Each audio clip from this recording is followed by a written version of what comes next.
Welcome back to the Better Divorce Podcast. I am your host, Paulette Rigo.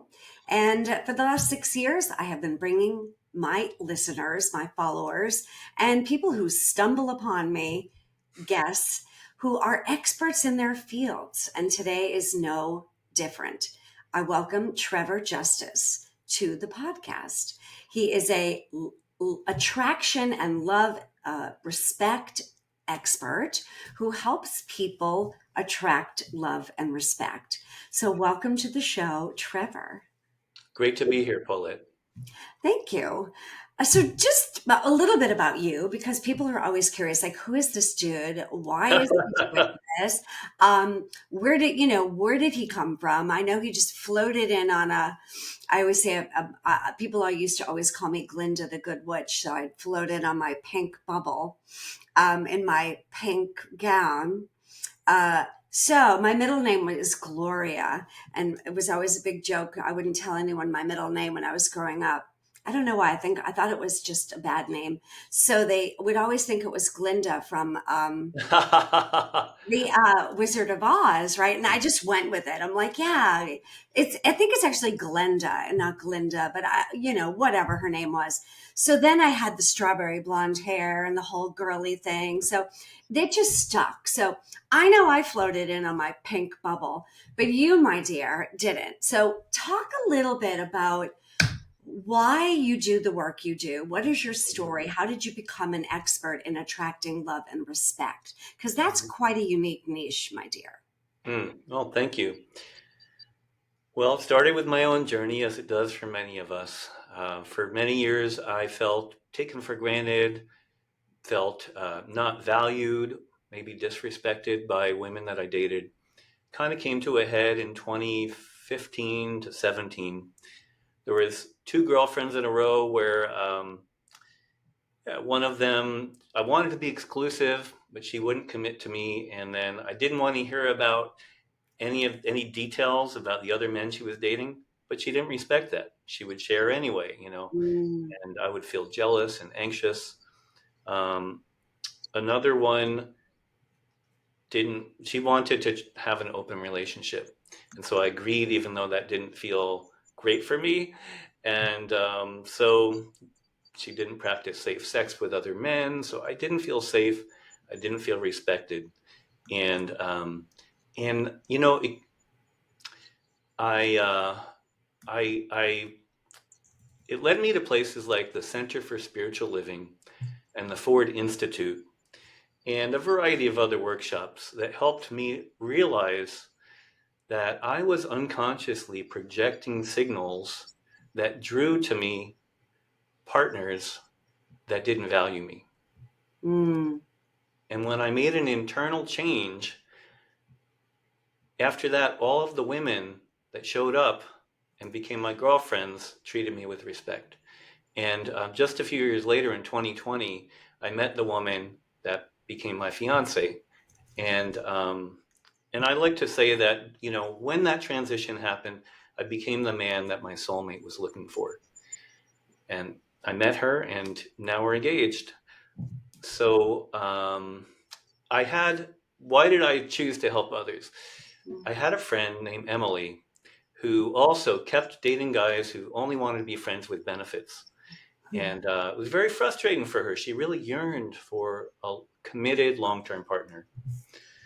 And so I shared with her some of what I learned, right, and how to change that. And a wonderful man showed up who's now helping her raise her two daughters, moved in with her. In fact, they had a baby of their own. And so I didn't think that women would be interested in getting coaching from a man. But Emily's like, you have to help women because this was transformative for me. This was huge. So I've been helping men for a long time. I'm the leader of a men's circle here in the San Francisco Bay Area. And I also have now been helping women for quite some time as well to attract love and respect, to be more valued in relationships, and everything else that we're going to talk about during this interview. Perfect. So the name of your brand or your business is Attract, Love, and Respect. Uh-huh. And when I read that, when I stumbled upon you, I thought, well, who the heck doesn't want that, right? I mean, it's a birthright to feel loved unconditionally, wholeheartedly, without strings attached, they say, right? No, not that, we don't have our moments. And respect, man, I'm not sure what's more important, love or respect or love. They come, with respect comes love, with love comes respect. They're sort of like partners, siblings, cousins, friends, they're like railroad tracks. They work congruent with each Mhm. other. It's very hard to have a loving relationship that's real, that's authentic and connected when you don't feel respected by your partner, right? Mhm. Yep. And I do find, especially those of you that know my work and as a family law mediator and a certified high conflict divorce coach, one of the main reasons that couples do divorce is because of the lack thereof, more so the respect than the love, right? Mhm. I see that. And I like to use the word that resentment, because when you feel like you have a lack of love and a lack of respect, it starts to build this wall around you, right? There's Mhm. this Mhm. sense of like, you have to build a boundary, even if it's just a chip on your shoulder, right? Like, Yep. Mhm. right. Mhm. If you're listening to me, I'm scrunching up my nose, but, um, and wiggling my head, like, that feeling we all do, like, when you Mhm. grit your teeth and want to scream, but you have to go in the bathroom and be polite about it and scream in the shower so no one hears you. But it builds and it builds and it builds. And it leads to one of the top 21 reasons couples divorce. I see it every day, literally. So Yep. Yep. let's focus a little bit. And your bio is in the show notes. I don't need to read it. You mentioned, and I find that conversation is more valuable if we just jump in, but you did mention a bit about the Ford Institute and the Center for Spiritual Living. Now, Mhm. those that know me know I'm an ERYT 500. I'm as woo woo as you can get. I'm an Ayurvedic consultant, a yoga teacher, trainer. I was a macrobiotic chef, counselor, Really studied at the Kushi Institute, really. awesome. I was a birth doula, a lactation consultant. Like I could keep going, but I'm pretty woo woo. But I also hang out with judges and lawyers and fiduciaries and realtors and mortgage brokers and mental health practitioners and CPAs and lots of other people who help people with the spreadsheet side of divorce. Right. But today we're talking about the emotional side. Mhm. Now you got to deal with both, but those institutes or those institutions that you mentioned, and I'm glad you did, are just examples of solid proof, solid, maybe proof isn't the word, examples of being able to break down what works in a relationship or what works in your life, and maybe what is missing or what is, maybe not missing, but is void in the sense of awakening to what it is you really need. So today we want to jump a little bit into how you can feel more valued in your relationships. Mhm. So let's start with that because I find that that's so missing.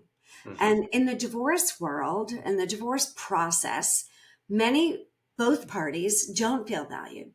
They feel unappreciated, taken for granted, Mhm. left out, alienated. They even feel like somebody has formed an alliance against them. Mhm. It goes deep, very deep emotions, which is why typically the marriage ends. So, with your expertise, take us through that. How can you Mhm. feel more valued in your relationships? Mhm. Okay. You covered a lot there, and so I just want to make a couple comments about the things that you shared. Please do. What I learned at the Ford Institute and the Center for Spiritual Living had nothing to do with anyone else. It was all Mm. about what's inside. Yep. Okay. And to change how someone else is treating you, you have to change yourself. Hmm. So there are a couple examples that lead up to your question, how to be more valued. First of all, you mentioned resentment. Typically, if you're feeling resentment, it means your needs haven't been met, right? And we also can talk about words like, or phrases like taken for granted, disrespected, etc. These are all judgments about what someone else is doing to us. Mhm. You have needs, and your partner has needs, or your spouse has needs, right? And when we have morality around it and act like, well, they're wrong and I'm right, my needs matter and more than theirs, all this kind of stuff, good, bad, should, shouldn't, right, wrong, we're going to push our partner away. Because if they feel that you're saying that their needs are less important, or that they're wrong for what they're doing, they're going to feel pushed away, they're going to shut down. It's not going to improve your connection or have them feel empathy for you. And that's what we want, is to have them feel empathy for your needs. So the first piece is to understand that if you talk or even think in terms of right and wrong, good and bad, that's contributing to the problem of the breakdown. There's another paradigm where you take out right and wrong and good and bad, and you just think of everything in terms of feelings and needs. There's no right or wrong here in this paradigm. So, you may feel disappointed and anxious. Your partner may feel overwhelmed or suffocated. This would be true. This would be like the people I normally help have an anxious attachment style. And so that's what's typical with the customers and clients that we help. That doesn't make your partner wrong. And if you speak in a language like, I feel that you disrespected me, or I feel taken for granted, what you're really saying is, you disrespected me, you took me for granted. You are wrong because you're doing these bad things to me. And that language is, like I said, it's not going to be helpful to evoke empathy. What will be helpful is to stick with your own feelings in your heart or your body. So you can say the facts of what happened between you, like when you called to say you wouldn't get home for dinner and I ate by myself, I felt disappointed, right? Or I felt small. But if you say when you did that, I felt disrespected, then you're saying you disrespected me. That's going to push them away. Right. And so you can share feelings in your heart, like I felt disappointed, I felt sad, I felt hurt. You can also share body feelings, like I felt exhausted, my heart felt heavy, right? And all of those. So let me ask you, Paulette, just supposing that you and I were in a relationship, and and something happened between us, and I said, when that happened, I felt disrespected, I felt taken for granted. What would the impact be on you? Well, seeing I've done a lot of work in this arena, I am listening to how you feel, right? That you're Mm-hmm. sharing your vulnerability with your emotions and having the courage to be vulnerable and explain your physical and psychological and mental experience with me. Um, and then I, in return, care and empathize and feel like kinesthetically, viscerally. I can feel like when you hear music and you get goosebumps, Yeah, there's like yeah. that. I may not feel it like, the temperature, but I can feel it as an emotion, but I can also feel it because I have felt too lonely and abandoned and exhausted and Yeah. small and heavy because I'm human and I have had those emotions too. Um, and I hate to say, hopefully, I now can hear what you say and not want you to feel that way because I love you and I want you to feel better. Mm-hmm. And hopefully, I will adjust my own actions as to not be the one to uh, produce or evoke those emotions. right? Not that I'm responsible, because you're responsible how for you feel and I'm responsible for how I feel, but yet things you do influence me and things I do influence you. So it's kind of hence a partnership. But the problem I find with clients is they have a spouse that isn't capable of listening. Mhm. They're not interested in listening, right? They just want to do the talking. Even in mediation, I had it today Mhm. where one starts talking and then the other starts talking at the same time, and they're both talking at the same time. And good thing I know what I'm doing, and I'm able to tolerate that for about 5 seconds and then say, whoa, this isn't productive. Wait, let's take turns. But we don't always have a mediator at the kitchen table, Right. or when that conversation happens, like, so tell me how you're feeling, Trevor. Paulette, what was your experience with that? Wouldn't it be nice if we all had a mediator 24/7 to help couples be, I don't know, congruent or a conduit between the two? Mhm. That is ideal. But to answer your question, the idea is to really feel and hear and listen and absorb what it is your partner's saying, Mhm. but it doesn't always work. Let me share this based on what you just, Please do. some of what you just said. My parents divorced when I was 10. And many years later, decades later, I was still holding a grudge against my dad because my story, the meaning I made in my head was he wasn't a great husband. And so I asked him if he'd be willing to sit down with my mom, hear her grievances, and apologize. And I also said, Dad, if you have grievances, you can, to be fair, like you could tell mom what those are, and I'll ask her to do the same thing. To my surprise, he said he would do it. When they sat down, though, they used the kind of judgmental language that almost all of us use. And what happens, and what happened then, and what will always happen, is when you tell someone your judgments about what they did wrong, they're naturally going to want to defend themselves. Oh, well, I did that because of this, and here's what I needed, and you weren't there for me, right? So if you're experiencing your partner is not hearing you, and they're just responding by talking, in my experience, now I'm not a mediator or a lawyer, and you might have a different experience, but in my experience with clients, if they're defending themselves or talking about, why they're doing what they're doing or their own needs and not giving you empathy, it's because you have spoken in a way that's making them wrong. And that again goes back to you can't control what other people do, but you can choose your own words.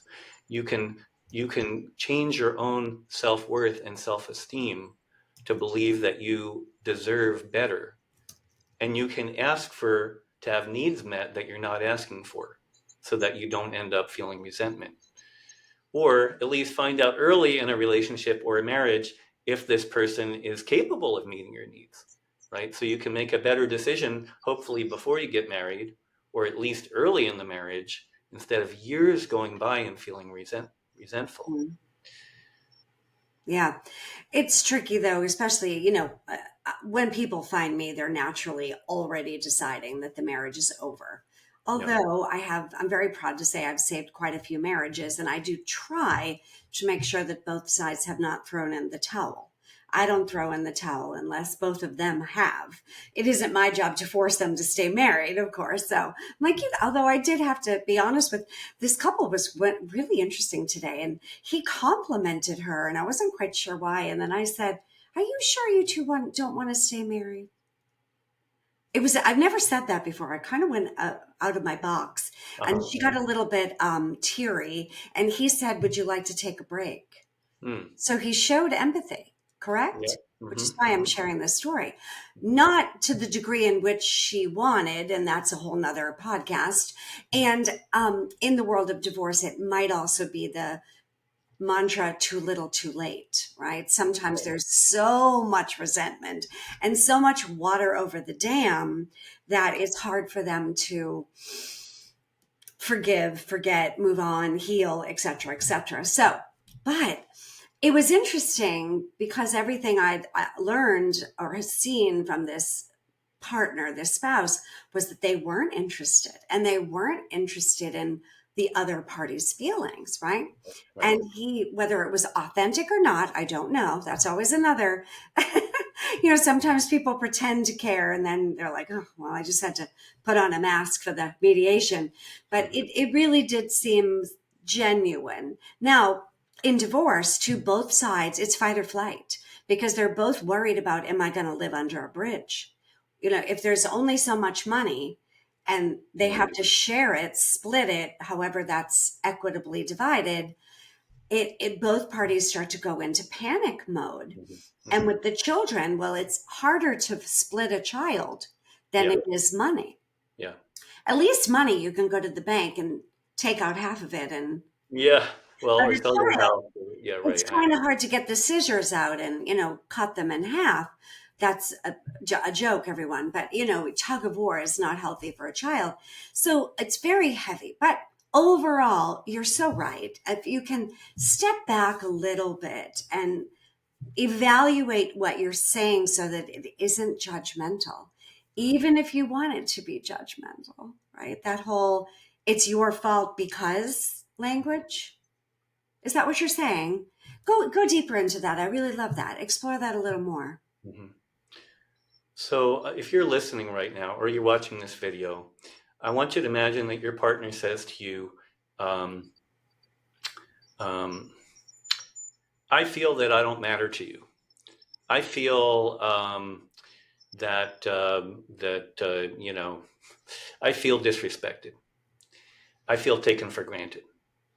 Okay, how does that make you feel hearing that? What happens in your body? Do you open to them? Does your heart open, or do you kind of get defensive? There's the difference is when if your partner were to say, um, when it's been this many weeks since we've been intimate, and I feel disappointed, or you didn't join me and our son for his baseball game, and I feel hurt. He feels hurt. Or when you couldn't come to my parents' birthday, I felt sad. Hmm. What is the difference in hearing that your partner feels sad, hurt, or disappointed? What does that do in your body or your heart? Does that have the same impact as hearing that you disrespected them, or does it open you more? How would you describe the difference, Paulette? Yeah, it definitely feels different.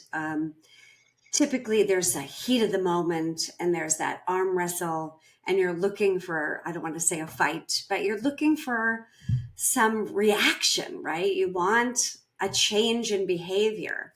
And I don't mean me personally or you personally, but overall.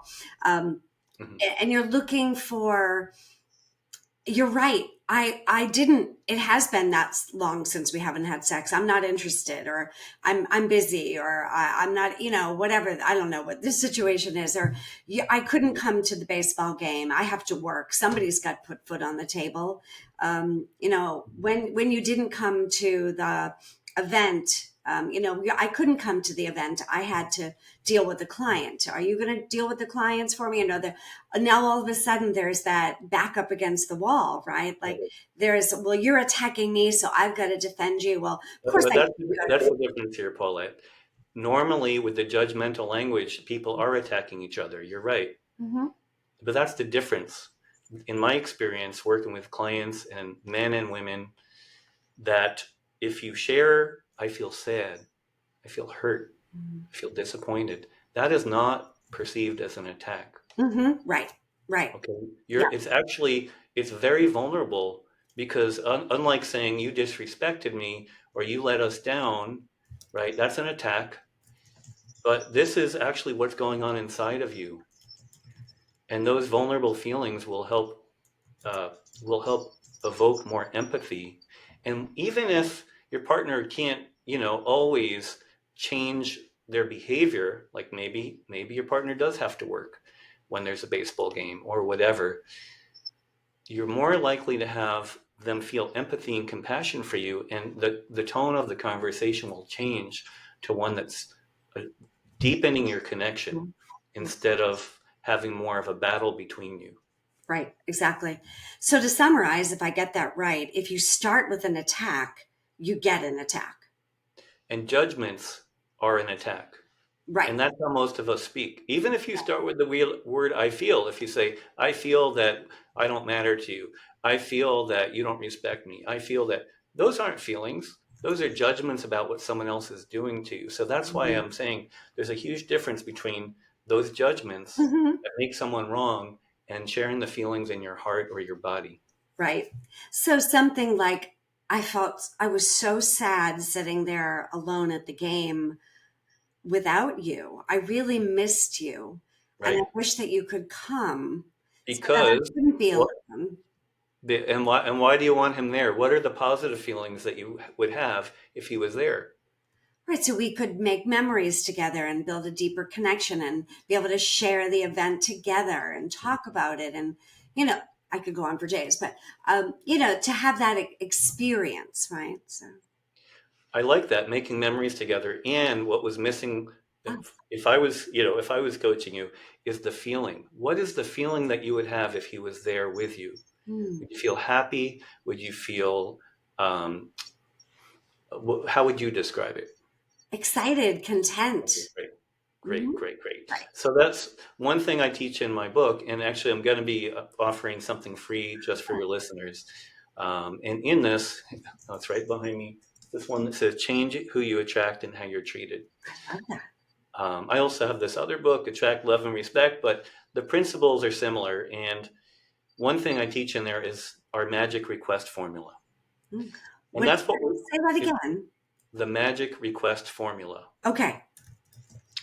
Um, so we're getting into that formula now because not only do you want to share the feelings you have when your needs aren't met, I was disappointed, I was sad, but you also want to share the positive feelings that you have when your partner does the thing that you're wanting them to do. So if it's coming to a baseball game, when you join us at the baseball game and you're sitting there watching Tommy, I feel excited, I feel happy, I feel companionship, I feel supported. But when you miss it, I feel sad and I feel disappointed. Right. Yeah. So now you're opening your partner both with your sad or negative feelings, Hmm. which are not making them wrong, and with the positive feelings you experience when they do meet this need. Right.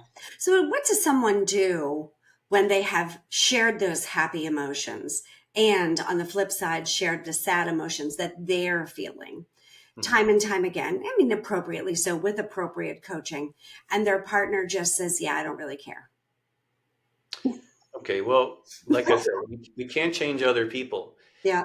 but if you haven't tried this, Mm-hmm. or you're still using the language that makes your partner wrong, this is a significant first step to see if it changes the connection between you and the way Mm-hmm. that your partner responds. And um, the vast majority of folks, including myself, do not speak in this vulnerable feelings way. I mean, I didn't for most of my life. Okay, I only learned it less than 10 years ago. Mm-hmm. So this is what I would say is a first step. Obviously, some people can never meet your needs, but Unfortunately. but most people will respond differently if you speak this way. Mm. Can I share a story to demonstrate? Yes. Please do. I'd love that. Okay. So one of our clients is named Grace, and when she came to us, she'd been in a 2-year relationship, ended it. 6 months went by, and then she met with the man again and wanted to try again. That's when she reached out to us and asked us for coaching. One of her big problems was that because of her childhood, where she was always second to her brothers, um, she, she didn't feel that deserving of having her needs met. And so she would play it cool and, act like if she felt let down, she wouldn't say anything, act like it was no big deal. And so it was a big step. It was a big deal for her to start practicing sharing her feelings in this way to evoke empathy and using our magic request formula to ask for what she needed. The first basic thing was she just wanted to have daily contact, like even if it was just a text exchange each day. Her partner traveled a lot all over the world and so was busy with meetings on different time zones. And so for him, and plus he got a lot of texts. Sometimes she would text him and he would overlook her texts and not reply. And she felt unsafe. That's what she told me. Mm-hmm. So the first thing she asked for was to have, she went through this process, right? Sharing the impact on her when he does stay in daily contact and when he doesn't, in terms of her vulnerable feelings, not making him wrong, not her judgments about him. She asked for what she wanted. And then as he said yes to this and showed up with the daily contact, she gained the courage to start asking for more things. One thing she wanted was to have more quality time alone with him because they lived an hour apart and she would only see him like on Sundays when he wasn't traveling. And so he ended up treating her to a romantic trip to Italy. And then after our work together, she had been renting and she was having some financial difficulty. And he ended up co-signing a mortgage so she could become a homeowner with her adult daughter. And those are all going from small things to obviously very big things Mm-hmm. that happened in that relationship because of her changing her language, changing the way that she shared what was going on for her, and making requests that she had been afraid to ask for after she deepened the connection and evoked empathy. I think your language has everything to do with the success or failure of your relationships and your marriage, and even your divorce if it happens, because you can do it with grace and wisdom and dignity, and mutual respect. I'm very proud of the work I do helping couples who are divorcing still be able to have a friendship, still be able to reach out to one another if they need be, to co-parent with each other, to be able to discuss the family. Naturally, what do we have? Kindergarten, high school graduation, the birth of a baby. You still have a relationship with the family, or you can choose not to. And the success of that is dependent on the experience of the divorce or the mediation. And if it's aggressive, if it's contentious, if it's long, if it's attacking, if it's judgmental, if it's excruciatingly expensive and accusatory, it's almost impossible to move through that experience and then say, it's all over. We're going to hold hands, sing kumbaya, and go to the kids' weddings together. It's hard. So working with someone like myself sets the family up for success, being able to have that relationship. I mean, I can't fix the marriage. You probably need to send them to you 5 years before they find me, but by then, but we can help them create the next chapter, the next relationship, the next girlfriend, boyfriend, date, fiance, husband, wife, whatever, so that they don't repeat those mistakes. Yes, I'd like to say something about that. Please do. I'm on Repeating marriage mistakes, number 2, so it's very common. because most of my clients are women who've been married before Hmm. and now are single. Sure. And yes, they often continue to repeat the mistakes. So why does that happen? There's a deeper foundational problem that's not just the words that you choose. It's how much you value yourself. Hmm. And so most of us, when we were kids, in some way we were hurt, we were shamed, we were rejected, we were disappointed. And we made it mean something like, I'm not good enough. I'm not lovable. Something's wrong with me, or I don't matter. Right. Those are the 4 most common shadow beliefs. And that's what we call them. Because, and then once you develop this belief as a child, you look for evidence that proves it, and you discard evidence that disproves it. Right. So a lot of times we go through our life trying to prove that it's not true. So mine was, I don't matter. And I went through life doing all kinds of things to prove that I mattered, right? To be significant. Yep, you really, I see. Can you just repeat those four one more time, Trevor? Yeah, I'm not good enough. Yeah. I'm not lovable. I don't matter. Something's wrong with me. Something's wrong with me. Yeah. Yeah. Everybody got those? Write those down. Put them on a card. Put them on your refrigerator and cross them out and write bullshit. Well, the work is a little bit deeper than that, but yeah, I But it's suppose the that's message. They're not true. They're a false small first beliefs. step, right? But we might put on an air to the external world that they're not Mm-hmm. true, right? Yeah. And we might even try to tell ourselves that's not true, Mm-hmm. but it doesn't go away. Yeah. And as long as it doesn't go away, that's why we call it a shadow belief, because it's something that we hide or disown or deny, right? And as long as it's there, people will continue to repeat the same mistakes, because what then the common mistakes are, you don't ask for what you need early in a relationship or early in dating because you don't feel that you deserve it, or you see the other person as a better catch than yourself. Mm, And so you're afraid to upset or lose your partner. correct. Yeah. That's the whole problem with my first marriage. I was 17 when I met him. I, I had no idea what to ask for. I just wanted to get out of the house and have a refrigerator, a bed, and a new life. I, I graduated from college. My parents did their best. They were not horrible people, but they fought all the time. I was that kid that wanted my parents to get divorced. I would say to them, and I kid Wow. you not, "Why are you two still married? Why are you married? Like you guys don't even love each other. You fight all the time. You live parallel lives. Dad lives in one house, mom lives in another. You're married to your job. They were just very dysfunctional parents.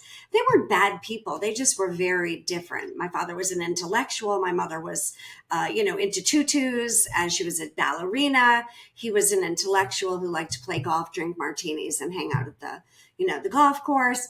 And my mom wanted, accolades with feathers and sequins. They were oil and water, like very different people.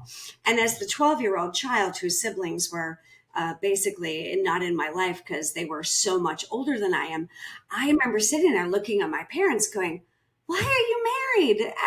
And they would look at me like, "Young lady." And I was like, "I'm sorry, I'm not trying to be disrespectful," but I was a teenager. I mean, hello, that's a definition of being 14, 15, 16. I probably said a few other unkind words about it too, and they would say, "Well, we're Catholic. We don't believe in divorce." Mhm. And I go, "Oh, well, that's a solution. So anyway, so that's Yeah. that was my story of what marriage should look like. So when I got married at the ripe old age of 23, after I met him at 17 and we dated 7 years, I thought, well, 6 years, you do the math, a long time, 7 years. I thought that was long enough to know if I should like someone. But no, I never asked for a thing. I had no idea what I wanted, let alone what he wanted. I didn't even know we could have needs, desires, goals. It was on my list of things to do. Mhm. Graduate from high school, go to college, and get married and have 55 babies. Like, that's what we're supposed to do, right? As young women I was born in 1964. That's just what we did. And now with the second marriage, well, oh yeah, Trevor, it's a whole nother day at the races. So Mhm. not only have I asked for everything I've wanted, he has too. Right. And I have learned so much. What do we say? There are 6 stages of grieving. If you don't know the first 5, look them up. But the sixth one is, what is the lesson? What is the lesson here? Because I'm the only professional in your life, if you ever need me, and I'm sorry you might, that does not want a repeat client. Mhm. Not that I don't love my clients after I'm done with them. I don't become friends with any of my clients. I learned that mistake when you have a ballet school and you teach performing arts for 21 years and hundreds, if not thousands, of young ladies between the ages of 3 to 18. Uh-huh. They suddenly think that you're their best friend, their mother, and their aunt, and and you can cross that line, but with clients. But after they're done, if they call me in the future and say, "Hey, Paulette, do you remember me?" It better be to have coffee, because if it's because they need me for a second time, I'm going to be like, apparently you didn't listen. Hmm. So it's so important, and you're so right. Those shadow beliefs, I don't matter. I don't matter. Well, in some ways, I felt like I mattered too much because I was a junior, and I was like they relied on me a lot, Uh-huh. right? I'm Right. not good enough. And there were days I didn't feel good enough, but there were days I felt like I was almost too, like they put me on a pedestal, right? Mm-hmm. Lovable, depended on the day. Right. Something's wrong. Oh, yeah, something's wrong with me. We all have those. I mean, I hope you don't all have all four of them, everybody, but maybe write those four down and really think about those, right? Hmm. That's Hmm. so important that you think about those shadow beliefs that we all have as children and how Hmm. they fester in our adulthood and they fester in our relationships, right? Mm. Yep. So, Well, it's fester is a pretty good word, I would okay. say. They are a root cause of Mhm. why you are settling, tolerating not having your needs Yes. met, ending up resenting your partner, Yes. right? And it takes some deep work to change this. But I'd love to demonstrate with a story about how Hmm. this can make such a difference. Please do. Yeah, so I got a story, and then if there's time, I can explain a little bit about how to reframe the meanings that are related to this that cause you to feel less worthy. And I want people to stick around because I want them to know about your 5 ways to be valued in your relationship. So Okay, great, please great. do. Go for it. Yeah, so one of our clients, Teresa, was in her third chapter. She like you, she'd been married when she was maybe 18 years old. Didn't Her husband treated her very poorly. She had a daughter, got divorced, and all of her boyfriends after that continued to treat her badly. Mm, She finally decided after she had a major medical thing happen, I believe it was a heart stroke, that she was going to put herself first because she never did that. She'd put her boyfriends first. She'd put her daughter first, right? She never put herself first, and so that's when she decided it's time for me to learn what I need to change so that I can attract a loving partner, a respectful partner. So she reached out to us, and the guy that she was seeing kept breaking dates, and she would tolerate it. And her story was that he was the better catch, right? Maybe he found someone else that he's more interested in, and so she didn't want to ask for it. Like she didn't want to press for anything better or ask for her needs because she was afraid that he was above her and he would just leave. She didn't want to risk upsetting him or losing him. But she kept feeling disappointed, right? And her need for respect was not met. And so during our work together, we did this shadow work, right? Where we reframed some of the meanings that she was making. And that's just a fraction of what we do in the 8 weeks together. And she finally got the courage not only to tell him, look, I need a partner who's reliable. I feel disappointed. I feel hurt when you keep breaking dates. I feel, happy and joyful and ecstatic when we're together and when you show up for me. But I need reliability. I need someone I can depend on. And she, to my surprise, she ended the relationship, right? And she also, I don't want to leave this out. Her relationship with her adult daughter was transformed as well mm, because she started setting boundaries. Her daughter always expected to come first, always was intrusive to know about her mom's dating life, thought her mom, Teresa, who we're talking about, should only meet men in church and not on dating apps. And finally, Teresa put her foot down and said, listen, I appreciate how much you love me and care for me and want to protect me, but I feel suffocated when you do this. And I need you to respect that I make my own choices about who I date and how I meet them. And her daughter started treating her, and that wasn't the only request, but her daughter started treating her with more respect. Mm. By the end of our work together, she was dating a guy who she described as perfect for her, who was going out of his way to keep his word. And it was the first man that she dated in decades who was actually valuing her. Mm. And now, like you said earlier, her original guy that was breaking the dates, he didn't come around. He couldn't because he was running a business. He was a single dad with full-time custody of his kids, and he lived an hour away. And he just wasn't able to meet her needs. So it's not like expressing her needs made him change, but it made her realize that she deserved better. Just speaking your needs. Now you could say them in a mirror or in a journal, but that's not as powerful as saying it to the partner that you're afraid of losing or upsetting. Because when you do that, it shifts something inside you. You feel more powerful. You feel more respect for yourself. You feel more deserving. Yeah. And that's what happened. That's part of what happened for her. Beautiful story. It makes a big difference when you have the courage and I don't know if training is the word, the skills. Let's use the word skills. When you have the skills to know how to ask for what you need in the right way, so it doesn't come across as grandiose and selfish and demanding and, dare I say, bitchy, naggy kind of thing. But it's from a genuine place of communication, and the other partner feels the same when they feel that they in turn can ask for what they're looking for, how they feel. And I'm really blessed to say that is the relationship that I have now. So it is I've seen it, I get it. So but man, I get a little nervous when people say that they're getting married under the age of 30. I go, I think we need to talk. So no judgment, right? I've learned.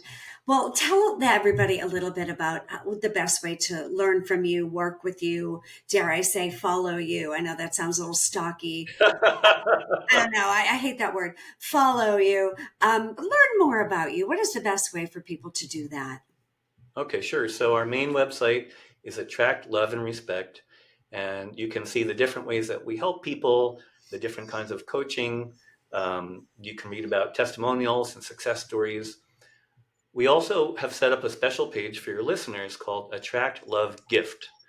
And if you go to attractlovegift.com, there is you can either just get a free PDF or you can also get an audiobook version Hmm. of this book behind me, Change Who You Attract and How You're Treated. Mm. And this talks about the shadow belief and helps you figure out what yours might be. And it talks about the ways to change your language to evoke more empathy from your partner.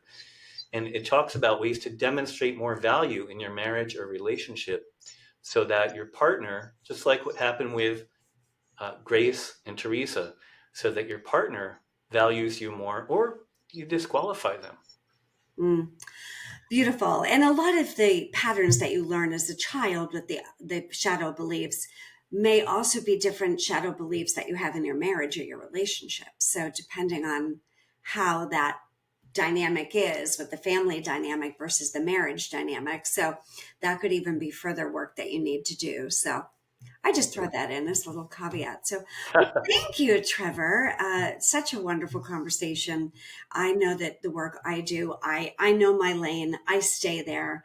I know mediation. I know coaching. I know high conflict divorce. I know litigation. I can get you from contemplation, confusion to conclusion. But dating isn't my thing. So I can help.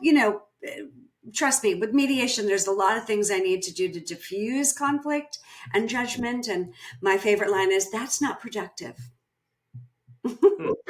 But it tends to work. So, but with the intention that where it's about resolving one particular tiny little issue, so we can write a memorandum of agreement, submit it to the court, and let them just avoid litigation. Not my job isn't to fix all of their communication styles, moving forward. It's a little micro problem in a big macro world. So if you do need help, please reach out to Trevor. This is his expertise, and I find such value in it. Being a relationship coach who specializes in anxious attachment, relationship skills, as well as being an author, there's so many things that we can do. Whether you're a people pleaser, feeling more secure because you're becoming more of a priority to your partners, and getting as much as you give. It is important for your next relationship. So, Yeah, that's right. with that said, everyone, make it better. Thank you, Trevor. Thank you, everyone. Happy summer. I can't believe it's finally here. My favorite time of year. I was born and raised in Boston and allergic to snow. And anytime I see the temperature rise to 75 or 80, my heart fills with joy. So anyway, even though I'm down in the Sun Belt now. So everyone, love you all. Stay in touch, reach out, share. Make sure you know that anyone you love who is struggling with their marriage, struggling with their relationships, don't let them go through a long, high conflict divorce. I help couples divorce in less than 90 days without ever stepping foot in a courtroom, save them the average of $40,000 to $70,000 in legal fees, and divorce with grace and wisdom. So until next time, I'll see you next week.